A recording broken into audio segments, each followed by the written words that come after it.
बेचारे वहां जहां हम चोरी करने जाएंगे सब बेचारे कहीं लाला चोरी कर लो, आ जाओ हमारे घर आ जाओ चोरी कर लो। दाऊ दादा के हल से इतना डरेंगे सब, हमको सुख नहीं मिलेगा। तो जगन्नाथ जी बोले हमारा मन नहीं लग रहा। बोले क्यों नहीं लग रहा? बोले हम पूरी उड़ीसा में विराजमान तो हो गए, खूब बढ़िया चकाचक यहाँ पे पाते हैं दाल भात महाप्रसाद, लेकिन बचपन में जो हम लीला करते थे वो सब यहाँ नहीं कर पा रहे। बोले क्या नहीं हो रहा? बोले चोरी नहीं कर पा रहे हम, चोरी करने का मन हो रहा। माधवदास जी बोले धीरे बोलो, जगन्नाथ बोलते हैं लोग आपको। क्या बोलते हैं? जगन्नाथ। पूरे विश्व की रक्षा करने वाले को जगन्नाथ कहते हैं। नाथ का मतलब रक्षक। और आप जो यहाँ पे ऐसी अभी चोरी वोरी करने की बात कर रहे हो। ठाकुर जी बोले भले ही हमारा नाम जगन्नाथ हो गया, ऊपर स्वभाव कैसे छूटे? स्वभाव तो वही है हमारा। बहुत मन हो रहा है चोरी करने का। माधवदास जी बोले तो फिर चले जाइए, क्यों, किसने रोका आपको? कर आओ चोरी। ठाकुर जी बोले वो भी तो बात है, अकेले आनंद नहीं आता है, एक आध दो लोग हों साथ में तो सुख मिलता है। माधवदास जी बोले बगल में सुभद्रा जी और ये बलभद्र जी हैं, इनको ले जाओ। बोले रहने दो, फिर तो हम ऐसे ठीक हैं। क्यों? बोले इनको लेकर के जाऊंगा तो फिर एक तो मुझसे खुद ही नहीं संभाला जाता अपने आप को, इनको क्या संभालूंगा फिर मैं। और बलराम जी हमारे वैसे ही क्रोधी हैं, चोरी में अगर पकड़े गए तो सीधा सर धड़ से अलग ही कर देंगे, उसका हत्या और हो जाएगी। और बल्कि बलराम जी तो ऐसे हैं, मैंने अगर इनसे कह दी कि चोरी करने जाना है तो पहले तो मुझे ही चार सुनाएंगे, और नेक शर्म ना आवे, इतना बड़ो है गोए, भगवान बन गो, सब तो को आके प्रणाम करें, फिर वो चोरी करना ना छोड़ रहो, चार तो मुझे सुनाएंगे। और फिर उसके बाद चोरी करने का मन बना भी दूंगा तो बलभद्र जी बड़ देव हैं, इनको बड़े देवता माना जाता है। ये जगन्नाथ जी यहाँ पे कहते हैं कि जगन्नाथ जी अगर कोई काम पूरा नहीं कर रहे हो तो बलभद्र जी से कह दो, और ऐसा कह के कह दो कि जगन्नाथ जी देख लो हमारी सुन नहीं रहे, हे दाऊ दादा देख लो ये हमारी बात मान नहीं रहे, आपका काम उसी समय हो जाएगा। वो बड़ देव हैं। बोले अगर मैंने इनसे कह दी कि मुझे चोरी करनी है तो बलराम जी पूरी जगन्नाथपुरी को बुला लेंगे और सबसे कहेंगे हमारो लाला चोरी करने आएगा, व्यवस्था करो। ऐसी चोरी की क्या, फिर हमको सुख तो मिलेगा नहीं। बेचारे वहां जहां हम चोरी करने जाएंगे सब बेचारे कहीं लाला चोरी कर लो, आ जाओ हमारे घर आ जाओ चोरी कर लो। दाऊ दादा के हल से इतना डरेंगे सब, हमको सुख नहीं मिलेगा। माधवदास जी बोले तो फिर अब चोर कहां से लाऊं आपके लिए, किसको लेके आऊं, किसके साथ जाओगे चोरी करने? तो जगन्नाथ जी मंद मंद मुस्का के बोले तुम बढ़िया हो, तुम चलो, तुम साथ दो तो हम कर लेंगे। माधवदास जी बोले वयोवृद्ध शरीर है मेरा, शमशान बस कुछ ही दिन दूर रह गया है मुझसे, हाथ पांव में लकड़ियां, ये हाथ कांपते हैं, पैर कांपते हैं, क्या वयोवृद्ध बूढ़े आदमी के संग क्या चोरी करोगे आप? ठाकुर जी बोले वो सब हम करवा लेंगे, तुम बस हाँ कर दो। माधवदास जी बोले नियम तो बता दो, हमने कभी चोरी करी नहीं, हमको पता नहीं है। तो जगन्नाथ जी बोले सबसे पहला नियम, बोले क्या? फुर्ती रखनी है, लेकिन फुर्ती में आवाज नहीं करनी है। मतलब गति तो तेज हो, पर जैसे हम चलते हैं तो हमारे पैरों की आवाज आती है, हाथों की आवाज आती है, कपड़ों की आवाज आती है, आवाज नहीं आनी चाहिए। फुर्ती भी हो और आवाज ना हो, पहला नियम। और दूसरी बात, पलके नहीं झपकनी, नेत्र खोल कर रखने, कान खोल के रखने, ध्यान रखना कहीं से कोई आ नहीं जाए। बोले अच्छा, और कोई नियम? बोले ये दो तुम निभा लेना, बाकी मैं संभाल लूंगा, चलो। माधवदास जी बोले कहां जाएंगे चोरी करने? कौन गोपी, यहां कौन गोपी के यहां जाओगे? बोले गोपी गोपी के यहां नहीं जाएंगे। तो बोले ये जो राजा हैं जगन्नाथपुरी के, इनके बगीचा में खूब सुंदर सुंदर कटहल होते हैं, और देखो ये हम हमारे लिए भोग लगाने भेजते नहीं है, हमको कटहल खाने का मन कर रहा है, कटहल की चोरी करके आएंगे। माधवदास जी बोले इतना सब कुछ करने की क्या आवश्यकता है, हम राजा जी को पत्र भेज देते हैं, कटहल भिजवा देंगे, कल कटहल ही कटहल पाना, आप चोरी करने का। अरे माधवदास फिर तुम वही बात कर रहे हो, तुम कठेल मंगाओ, चलो कह दो राजा से कल एक कठेल भेजे। कठेल आया, बोले अब इसकी सब्जी बनाओ, सब्जी बनाओ, अब हमने पाली अब तुम पाओ। वो पा लिया, बोले अब स्वाद मिल गया, बोले हाँ अब तुम चोरी वाले कठेल का स्वाद देखना, इससे दुगना होगा। अब ये जो सुख मिला है ये फीका लगेगा उसके आगे, इसलिए अब चोरी करने चलो। माधवदास जी बोले ठीक है। तो बोले मैं रात में मेरे को सिंह द्वार पे मिल जाना। वो सिंह द्वार पे नहीं, दक्षिण द्वार पे मिलना। सिंह द्वार पे तो सब खड़े रहते हैं, रात में सोते हैं, सोने नहीं देते, बैठ जाते हैं वहां पे। कई भक्त रात भर नाम कीर्तन करते हैं, सबको पता चल जाएगा मैं निकला हूं। दक्षिण द्वार पे मिलना। दक्षिण द्वार पे माधवदास जी बाहर प्रतीक्षा कर रहे हैं। रात्रि में ठाकुर जी आए, चुपचाप छोटे से लाला बन गए, बड़े बड़े नेत्र हैं, कारे ठाकुर जी, और सुंदर एक पोशाक अपनी ऐसी धारण करके आए, आंख ही आंख दिख रही है बस। माधवदास जी ने अपने कंधा पे बैठा लिया और यहां दोनों हाथ रख करके श्री जगन्नाथ जी जा रहे हैं चोरी करने। राजा के बगीचा में पहुंचे। कहां हैं? बोले देखो सामने कटहल का पेड़ है, वहां चलो। पहुंच गए बगीचा में, अंदर जाकर के जगन्नाथ जी उतर गए नीचे। ठाकुर जी बोले अब ऊपर चढ़ना पड़ेगा, ऊपर से कटहल तोड़नी पड़ेगी। तो माधवदास जी बोले कौन से पेड़ पर चढ़ना? अरे धीरे बोलो, कोई सुन लेगा, हम तुमसे पहले ही बोले धीरे बोलना, क्या चिल्ला रहे हो? जैसे ही माधवदास जी बोले इतने में कौन से पेड़ पर चढ़ना है, तो बगीचे का मालिक उठ गया, बोले मैं बताता हूं कौन से पर चढ़ना, रुको। डंडा लेकर के आया, कहां हो तुम? अब जगन्नाथ जी मुख बंद करो, माधवदास जी को छुपा में बोले कि इतना तेज क्यों बोलते हो? पहले ही कहा था आवाज नहीं करनी, देखो आ रहा है, ढूंढ रहा है हमको। छुप के खड़े हो गए, बगीचा में घूम के चला गया, वो उसको नहीं मिले। माधवदास जी बोले अब क्या करना है?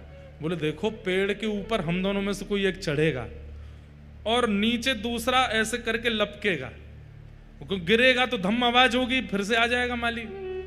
तो माधवदास जी बोले आप तो लाला हो, इतना भारी आपका शरीर है, आप खुद ही धम्म से नहीं गिर जाओ, मैं चढ़ता हूं ऊपर।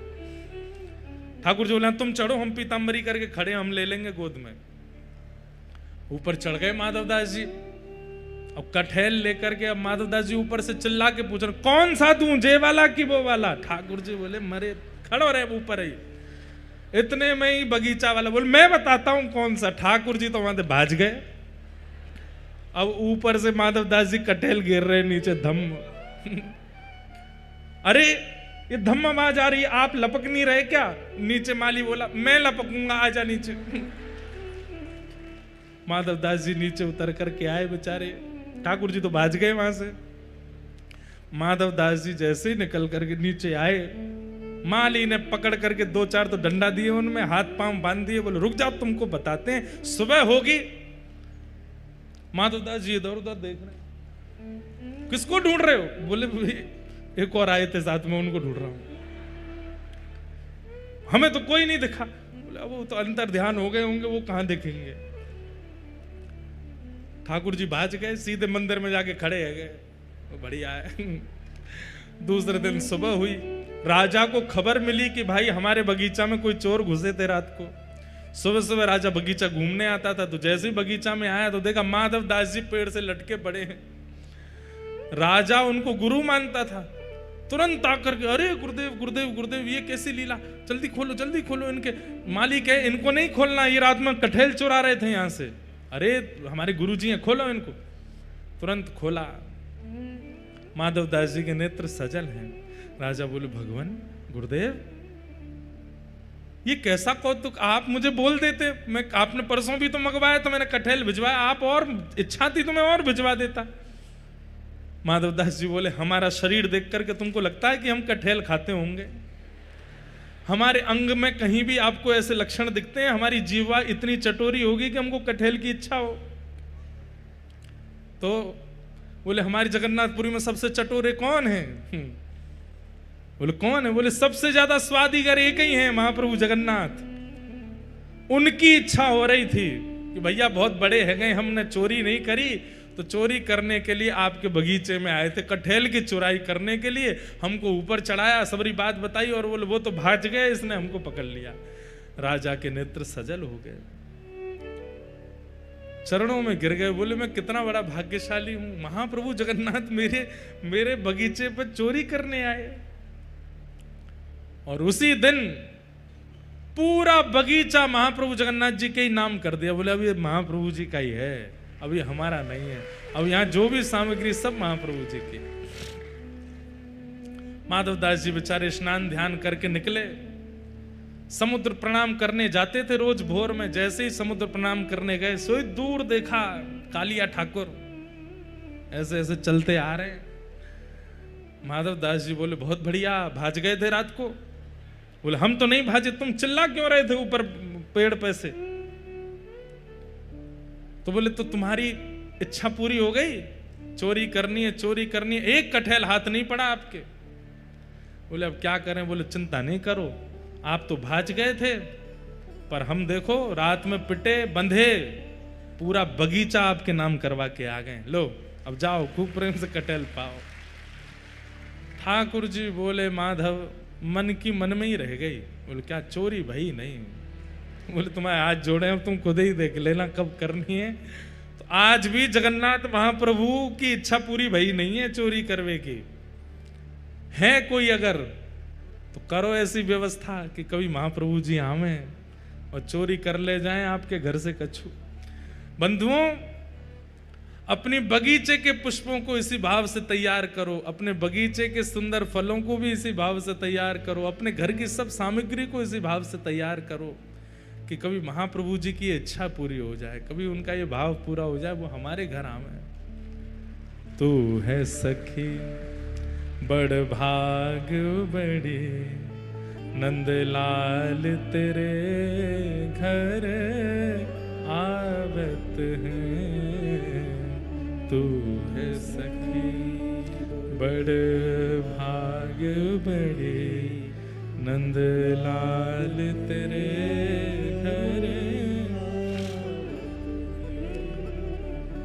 चाहे ठाकुर जी कितनी भी दूर चले जाएं वृंदावन से, पर वृंदावन की स्मृति ठाकुर जी के संग ही रहती है। वृंदावन की लीला ठाकुर जी कहीं नहीं छोड़ते। श्रीनाथ जी चोरी करते हैं, हमारे जगन्नाथ जी चोरी करते हैं, वहां द्वारिकाधीश चोरी करते हैं। बद्रीनाथ भगवान बेचारे वो तो तपस्या में, वो कर नहीं रहे, पर करते तो वो भी होंगे, छोड़ नहीं सकते। ऐसे हमारे महाप्रभु जगन्नाथ, कैसा अनुग्रह है ठाकुर जी का अपने भक्तों के ऊपर। कभी कभी हमें लगता है कि आज भी अनुग्रह ठाकुर जी करते हैं, आज भी लीला महाप्रभु जगन्नाथ कर रहे हैं, पर हमें अभी पता नहीं चल रहा है। हमारे जब समय निकल जाएगा तब कोई भक्त की गाथा निकलेगी इस काल के, उसके ऊपर कृपा कर रहे होंगे अभी भी ठाकुर जी। तो इस प्रकार ठाकुर जी की बाल लीलाएं ब्रज में चल रही हैं। सब ब्रजवासियों ने कही कि कोई ना कोई राक्षस लाला के ऊपर आक्रमण करें। आज 2 वृक्ष गिर गए, नलकुवर मणिग्रीव ऊखल में बंधे थे ठाकुर जी। ब्रजवासियों ने कहा कि हमारे लाला पे इतने संकट आमे, अब हमें यहाँ गोकुल में नहीं रहना चाहिए, अब कहीं और चलो। और तब कहाँ गए? श्रीधाम वृंदावन को प्रस्थान किया है कि वनम वृंदावनम नाम पशव्यम नवकाननम। वृंदावन चलो,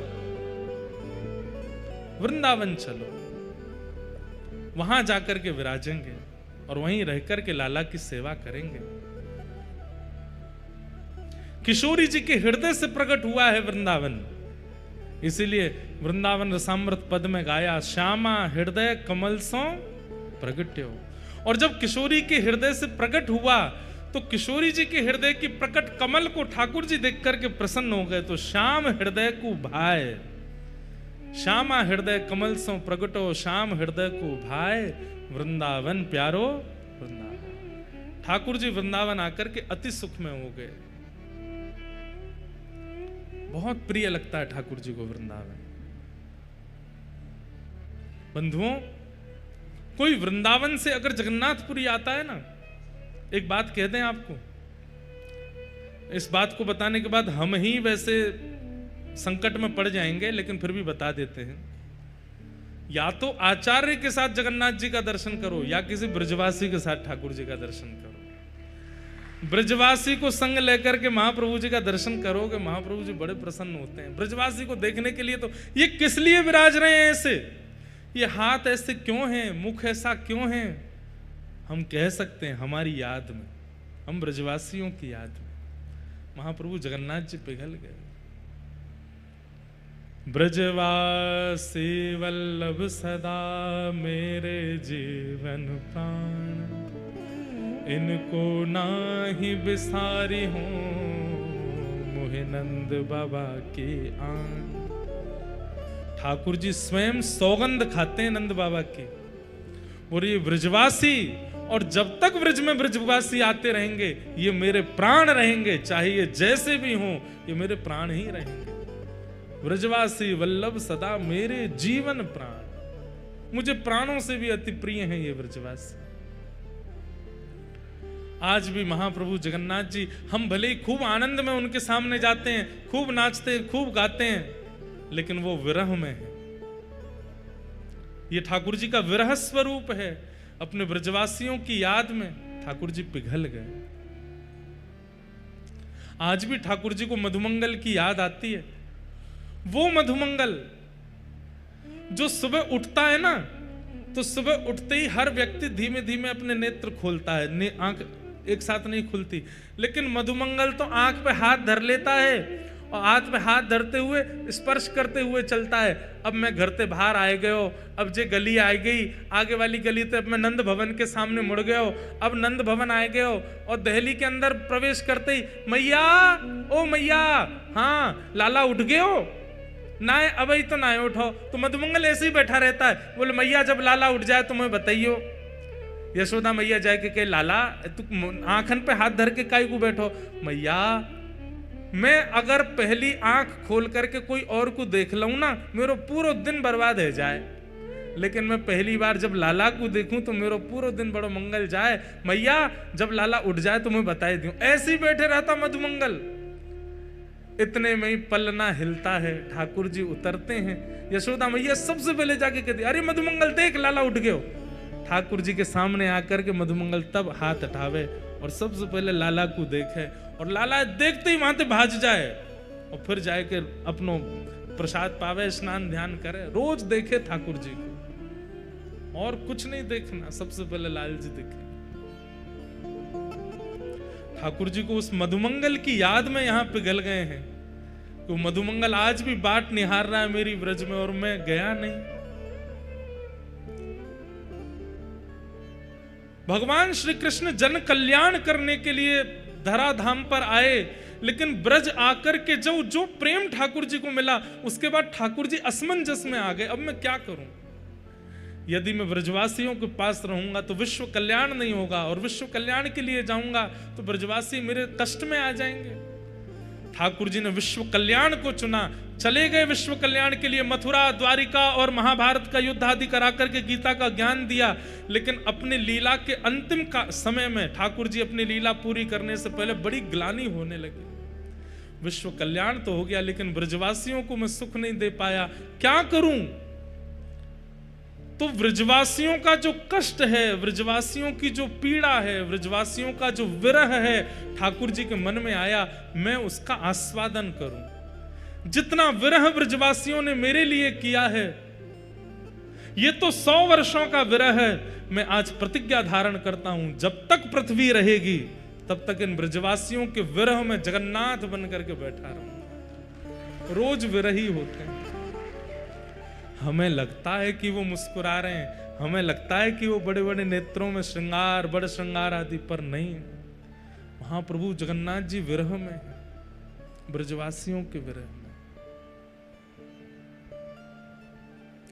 इसलिए जब जाते हैं तो महाप्रभु जी को राधा नाम सुनाया करो, श्री महाप्रभु जी को ब्रजवासियों की याद बताया करो, जाकर के वार्ता किया करो। लाला हम ब्रजते आए हैं, ब्रज बड़ो आनंद में है, वहां पे सब ब्रजवासी बड़े प्रसन्न हैं, मैया यशोदा, नंद बाबा, मधुमंगल, सीतामा सब बड़े आनंद में हैं। तो महाप्रभु जी बड़े प्रसन्न हो जाते हैं कि कोई ने ब्रज की याद तो दिलाई।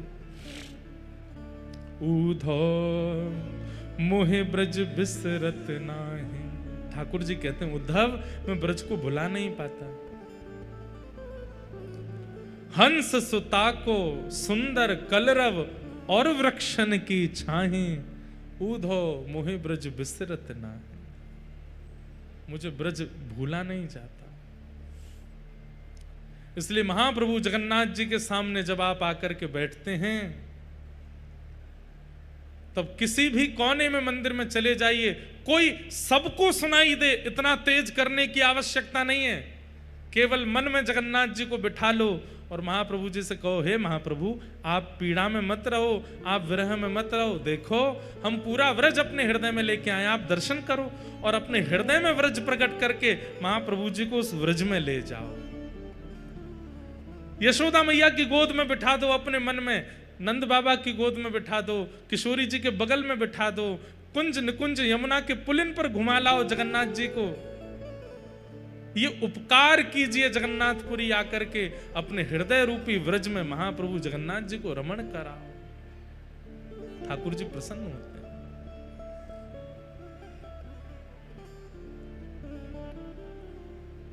बहुत याद आती है ठाकुर जी को।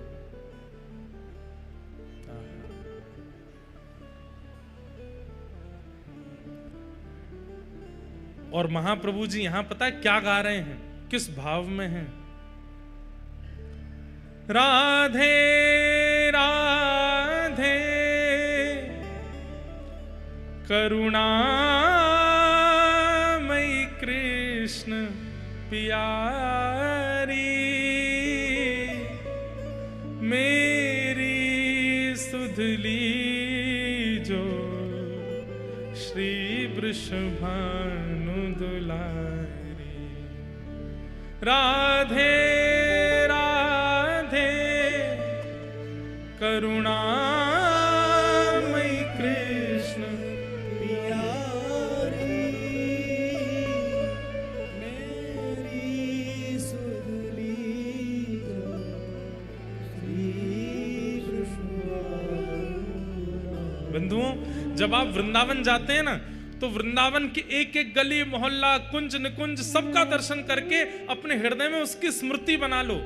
ऐसी गली है, ऐसे आंगन है, ऐसे प्रसाद है, ऐसा मंदिर है, ऐसा उत्सव है, ऐसे ब्रजवासी हैं, ऐसी यमुना जी हैं, ऐसा ब्रजमंडल है। सबकी स्मृतियां अपने हृदय में, जैसे हम फोटोज खींच के लाते हैं सोशल मीडिया पे अपने मित्रों को दिखाते हैं, घर के लोगों को दिखाते हैं, ऐसी सारी स्मृतियां हृदय में लेके आओ और प्रतीक्षा करो। अब जब भी अवसर मिले जगन्नाथपुरी जाने का और महाप्रभु जगन्नाथ जी के सामने आकर के वो सारी स्मृतियां जगन्नाथ जी को दिखाओ। ऐसी गली है, ऐसी यमुना जी हैं, ऐसे उत्सव हैं, ऐसे ब्रजवासी हैं, महाप्रभु जगन्नाथ जी प्रसन्न हो जाते।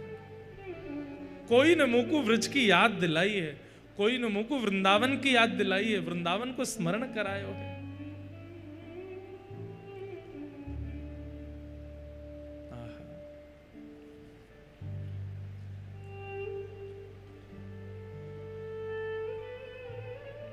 ठाकुर जी को वृंदावन बहुत प्रिय है।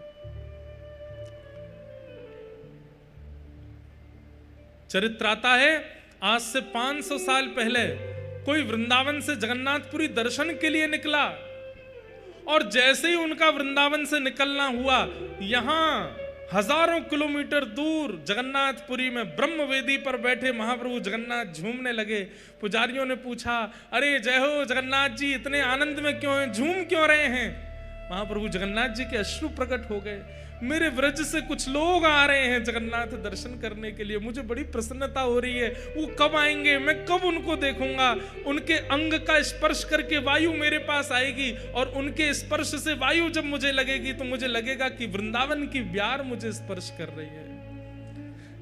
हे मेरे पुजारियों, उनकी बढ़िया व्यवस्था कर देना, उनको प्रसाद दिलाना, उनको खूब घुमाना, यहाँ पे कोई कष्ट ना हो। समुद्र में ज्यादा अंदर मत ले जाना, बहुत उग्र है, मेरे ब्रजवासियों को लग गई तो।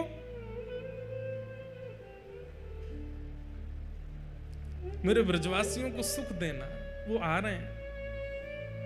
महाप्रभु जी इतने प्रसन्न हो जाते हैं ब्रजवासियों के आने के भाव। इसलिए जगन्नाथपुरी आने का ये कोई शास्त्रीय बात नहीं, पर मैं अपने हृदय से कह रहा हूं, जगन्नाथपुरी अगर कोई बंबई से आ रहा है, दक्षिण से आ रहा है, उत्तर से आ रहा, कहीं से आ रहे हो, अगर संभव हो सके तो एक बार पहले वृंदावन चले जाओ और वृंदावन की स्मृति लेके फिर जगन्नाथ आओ। महाप्रभु जी को सुख देना है, अपने सुख समृद्धि के लिए आ रहे हो तो सीधे जगन्नाथ जी आ जाओ, लेकिन यदि ठाकुर जी को सुख देने आ रहे हो तो एक बार वृंदावन होकर के आओ।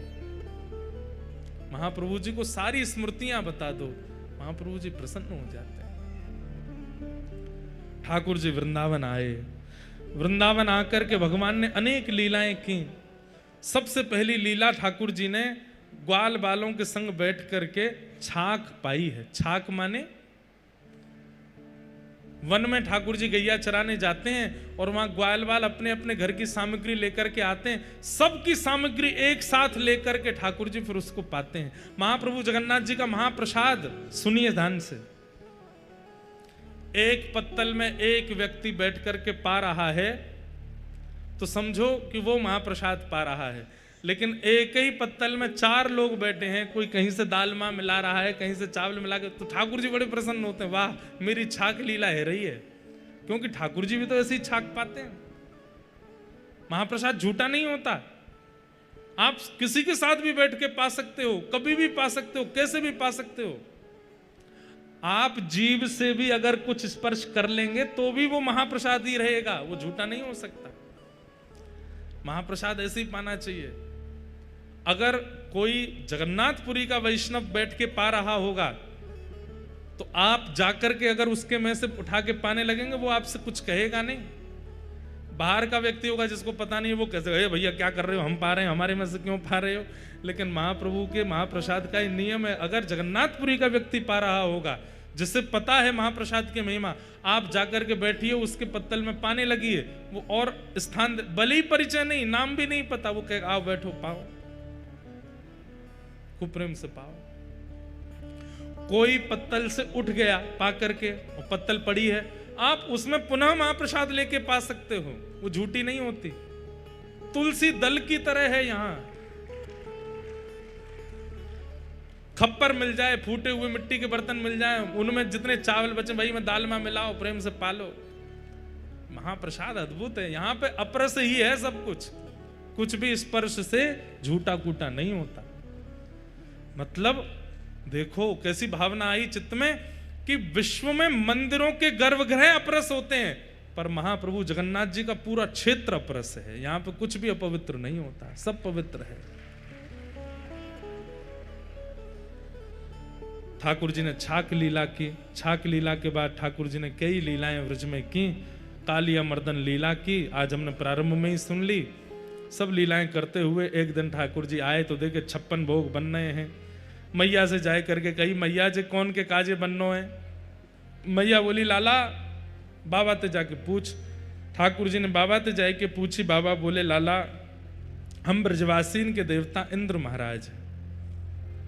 आज देखो कल ठाकुर जी का जन्मोत्सव होना था तो भी इंद्रदेव आ गए, आज 56 भोग उत्सव होना है तो इंद्रदेव आ गए। आज भी आकाश में बैठे हैं, हमें तो लगा 56 भोग लगते ही वर्षा होने लगेगी या है रही होगी बात। ठाकुर जी मधुर, ये सब संकेतों से ठाकुर जी प्रस्तुत कर रहे हैं कि ठाकुर जी उत्सव में आ रहे हैं। इसलिए जैसी कथा हो रही वैसा ही सब माहौल बनना है। तो इंद्र की पूजा हम यामारे करें क्योंकि हम किसान हैं। इंद्र अगर हमसे प्रसन्न रहेंगे तो हमारी खेती बाड़ी में अतिवृष्टि, अनावृष्टि, ओलावृष्टि नहीं होगी। जब वर्षा करनी चाहिए तभी करेंगे और जब नहीं करनी चाहिए तब नहीं करेंगे। इसलिए इंद्र को प्रसन्न करने के लिए हम साल में एक बार 56 भोग लगाते हैं। ठाकुर जी बोले तो फिर सूर्य ने कहा बिगाड़ो है, बाकी भी पूजा करो। चंद्रमा ने कहा तुम्हारा कछु चुरा लियो, बाकी भी पूजा करो। वरुण देव की कृपा से ही तो जल सिंचन होवे, उनकी भी पूजा करो। वायु देव की कृपा से हमारी फसल लहरावे, उनकी भी कृपा करो, उनकी भी पूजा करो। अकेले इंद्र को पूजवे से कहा होएगो, 33 कोटि देवतान को पूजो। कई लोग प्रश्न करते हैं कि महाराज जी 33 प्रकार के देवी देवता हैं कि 33 करोड़ देवी देवता हैं। अब देखो इसकी बात ऐसी है, जैसे मंत्रिमंडल अनेक हैं पर मंत्रियों के नीचे काम करने वाले अनेक लोग होते हैं, ऐसे 33 प्रकार के देवता हैं और हर देवता के नीचे 1-1 करोड़ सेवक हैं। तो अपने आप 33 करोड़ हो जाएंगे। तो इस असमंजस में मत पड़ो कि 33 प्रकार हैं कि 33 करोड़ हैं। हमारे तो एक ही हैं, देवों के देव नाथों के नाथ जगन्नाथ। यही है, सबरे 33 कोटि इनमें ही बैठे हैं, इनसे ही प्रकट हैं, इनमें ही विलीन हैं। तो ठाकुर जी बोले 33 कोटि देवता हैं, सबकी पूजा करो, अकेले एक की पूजा से कहा चले को। लेकिन 33 कोटि देवतान को अगर प्रसन्न करना हो तो 33 कोटि देवता एकमात्र नारायण में विराजमान है, और वही नारायण हमारे व्रज में श्री गोवर्धन रूप में विराजमान है, उनकी पूजा करो। सब ब्रजवासी बोले लाला हमें कहाँ मिलेगो? बोले गिरिराज पूजोगे तो साक्षात गिरिराज धरण श्री गोवर्धन नाथ प्रकट है करके दर्शन देंगे। आपने इंद्र के कभी दर्शन नहीं किए होंगे, पर हमारे गिरिराज बाबा तो प्रकट है के दर्शन देंगे। सब चलो।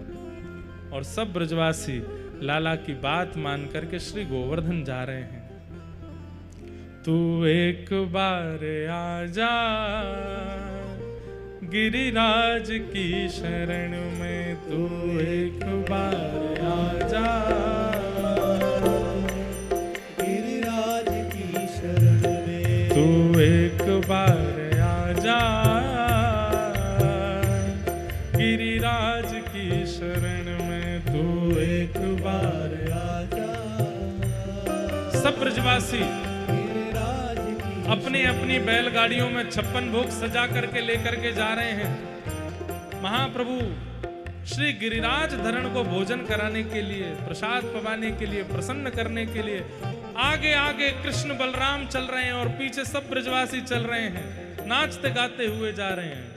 ओ गिरिराज की शरण में, महाराज की शरण में, गिरिराज की शरण में, महाराज की शरण में, गिरिराज की शरण में, महाराज की शरण में, गिरिराज की शरण में, महाराज की शरण में, जीवन सफल बना जा गिरिराज की शरण में, जीवन सफल बना जा गिरिराज की शरण में, तू एक बार आजा गिरिराज की शरण में, तू एक बार आजा। गिरिराज श्री गिरिराज धरण की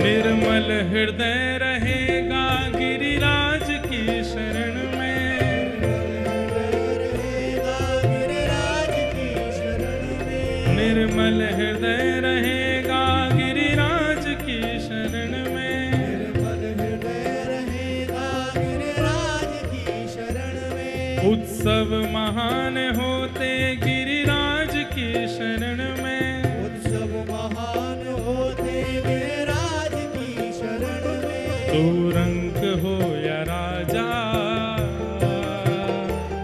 गिरिराज की शरण में, तू रंग हो या राजा,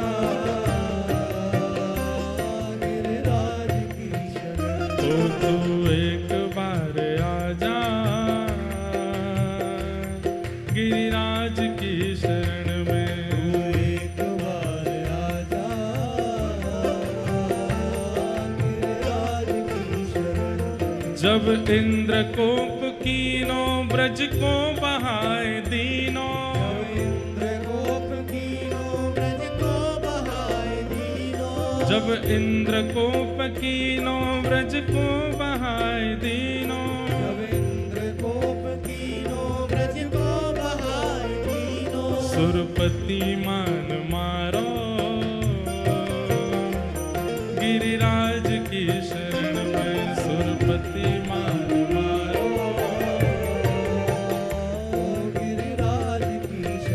ओ तू एक बार आजा गिरिराज की शरण में, एक बार आजा गिरिराज की शरण ओ गिरिराज धरण प्रभु तुम्हारी शरण,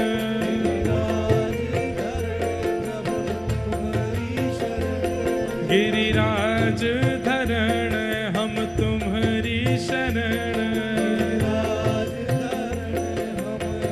तुम्हारी शरण, ओ गिरिराज धरण हम तुम्हारी शरण,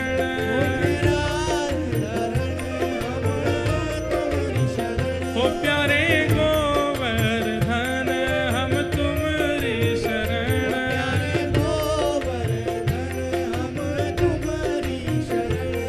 गिरिराज धरण हम तुम्हारी शरण,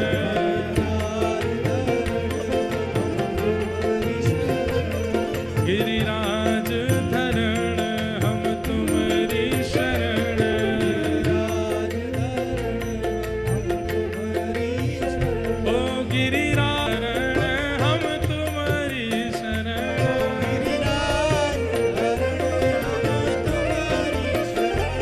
गिरिराज धरण हम तुम्हारी शरण,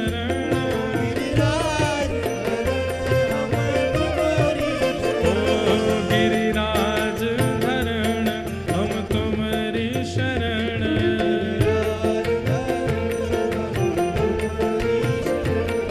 गिरिराज धरण हम तुम्हारी शरण,